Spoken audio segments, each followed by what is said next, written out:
عليكم ورحمة الله وبركاته. النهاردة موضوعنا مختلف تماما عن كل يوم بنقدم فيه وصفة للطبيخ. تمام. انا فتحت التلفزيون لقيت الاشارة ضعيفة، بما اني بعرف اصلح الدش ودي تالت مرة اركبه الكاميرا. يعني بدأت ان انا اطلع فوق السطح واشوف ايه الموضوع.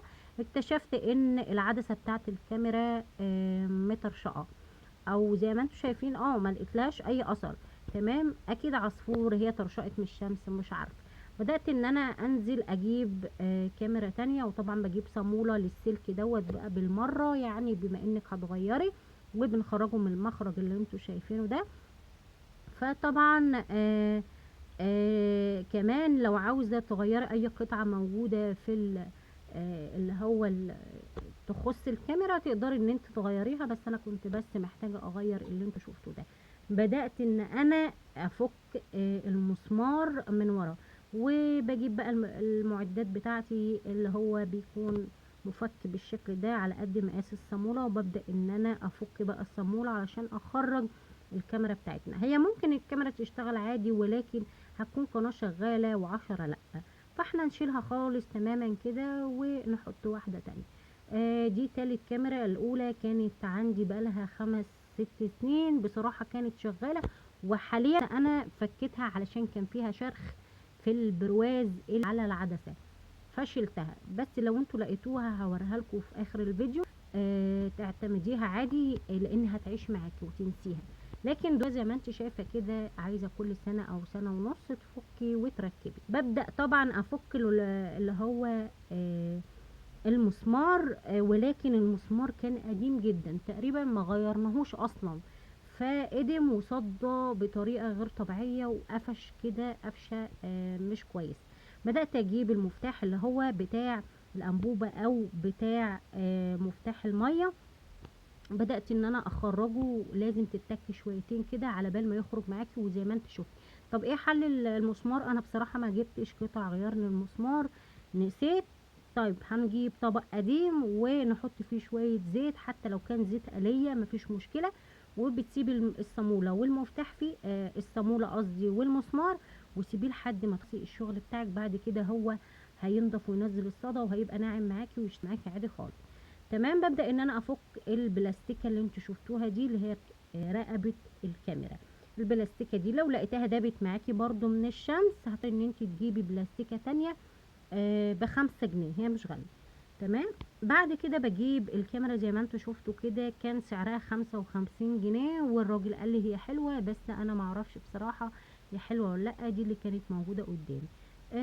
طبعا جبتها بالشكل اللي انتوا شفتوه ده، وهبدأ ان انا احط البلاستيكة بتاعتنا اللي هي بتمسك رقبة الكاميرا علشان الاتجاه بتاع الاشارة، وتكون ثابتة معاكي من الهواء، من اي طير يقف عليها. تمام. بدأت ان انا اركب الكبسولة من فوق. لازم الكبسولة تركب، ولازم يكون زور او رقبة الكاميرا داخل جوه خالص، يعني زي ما انتم شايفين ماسكة الزور من اوله كده، ما تخليهاش بعيدة شوية عن الكاميرا. بعد كده بجيب البلاستيكة واقفل مكان بقى المسمار، وطبعا جبت المسمار طلعته من الزيت، طلع كل الصدى والحاجات الوحشة اللي موجودة فيها. وبعد كده بدأت ان انا امسحه، وخلاص هنشتغل بقى. وجهنا مكان المسمار، وخلاص الزقة اللي انا زقتها دي هي المفروض تكون الكاميرا معاكي كده لحد اخر رقبتها. تمام. بجيب المسمار وبيكون اتجاهه من بره راسه، علشان القفل هيكون من جوه، اتجاهه كده هيكون من جوه. ببدأ ان انا اقفله بقى، وهو خلاص كده معايا بقى ناعم، يعني ما فيهوش اي صدى. تمام. طبعا لما بتقفلي لازم تقفلي تسيبي السنه كده قبل الاخير، علشان خاطر برضو لو حصل اي مشكله معاكي تقدري ان انت تفكيه بسرعه وما يكونش معصلج معاكي.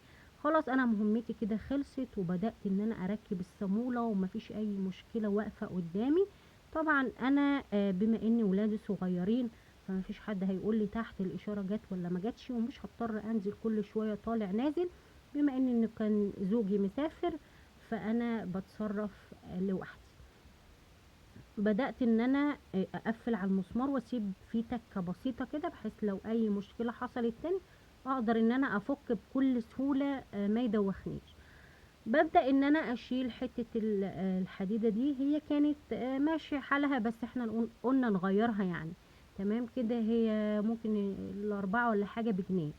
تمام. ببدأ ان انا لو عندك السلكة قصيرة، هتقدري ان انت تسحيها بالولاعة وتشديها بالقماشة بسرعة، وتطولي حتة السلكة دي، علشان لو السلكة معاكي صغيرة هيفضل كل شوية يطلع منك السلك لوحده، وحتة الصامولة دي هتكون شابكة في الكاميرا، ففيش كل شوية بقى مع حبة هوا تطلعي تركبي وتعملي. فالسن بالشكل اللي انت شايفاه ده زي ما انا مطولاه كده.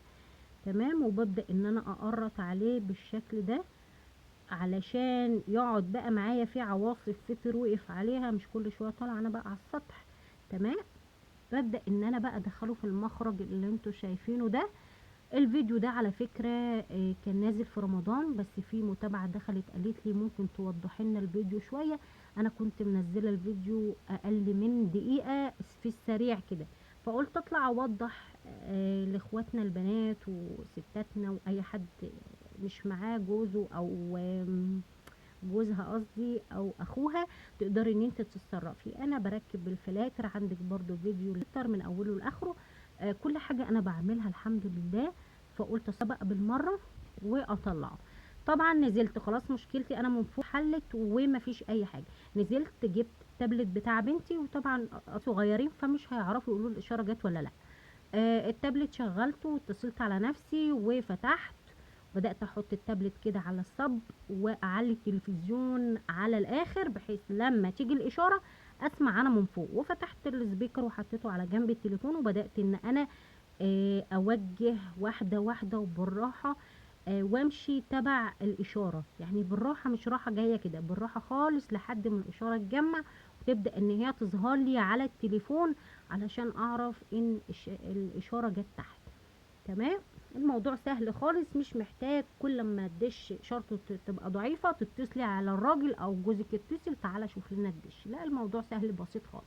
زي ما انت شايفة كده الاتجاه كان لفوق، وخلاص كده الاشارة جت معايا تحت وبقت مية مية وواضحة في التليفون، ولا بتقطع ولا بتاع حاجة. وخدي بالك برضو اول لما بحس ان في قنوات جديدة عايزة تلفزيون بنزلها برضو لنفسي، يعني ما بعملش حاجه بره. دي المعدات بقى اللي انا بجيبها بتكون معايا زي ما انت شايفه كده، مفك اي حاجه موجوده عندي بشوفها تمشي معايا في ايه. طبعا دي الكاميرا اللي هي اتكسرت لسه مغيرينها، وانا بحب احتفظ بيهم علشان خاطر اعرف انهي كاميرا عمرها الافتراضي طويل، وابدا ان انا امشي على النوع ده او الماركه دي. فطبعا للاسف ما لقيتش الماركه القديمه اللي انا كنت مشغلاها وباظت بعد 5 6 سنين، فدي اللي لسه احنا مغيرينها. ودي ما كانتش كويسه، دي كانت سنه كده وراحت لحالها. دي بقى اللي هي فيها شرخ بسيط بس كده من عند الاطار اللي عند العدسه. هي دي لو لقيتيها اعتمديها واشتريها، هي شغاله عامه على فكره، بس انا قلت اغيرها بقالها كتير قوي. تشتريها ونسيها، مش هتغيريها كل شويه. تمام. حاليا اللي انا مركباها الله اعلم حلوه ولا مش حلوه، او عمرها الافتراضي. دي الماركه اللي بقولك عليها، لو انت لقيتيها تقدري ان انت تجيبيها، خديها سكرين شوت وتنسيها بقى، مش كل شويه ايه نركب كاميرا. تمام. زي ما انت شايفة كده دي اللي احنا لسه فكينها وما كانتش حلوة. بدأت بقى احتفظ بالكراتين وبالحاجات اللي انت شايفاها دي، بحيث برضو ابقى عارفة هعمل ايه بعدين، اللي نضيف وايه اللي مش نضيف. وطبعا عندك اي فلتر، اي حاجة موجودة في البيت انا بقدر اعملها من غير ما ادخل حد. طبعا نزلت بقى اتاكد بنفسي كده ان القنوات كلها شغاله ولا مش شغاله. وزي ما انت شايفه القنوات كلها شغاله، ما فيش تقطيع، ما فيش اشاره ده اي قناه والقناه شغاله ولا مش شغاله، كله تمام زي ما انت شايفه اهوت. بقى لو عجبك الفيديو اتمنى منك لايك وشير وسبسكرايب. على خير، الفيديو الجاي مع السلامه.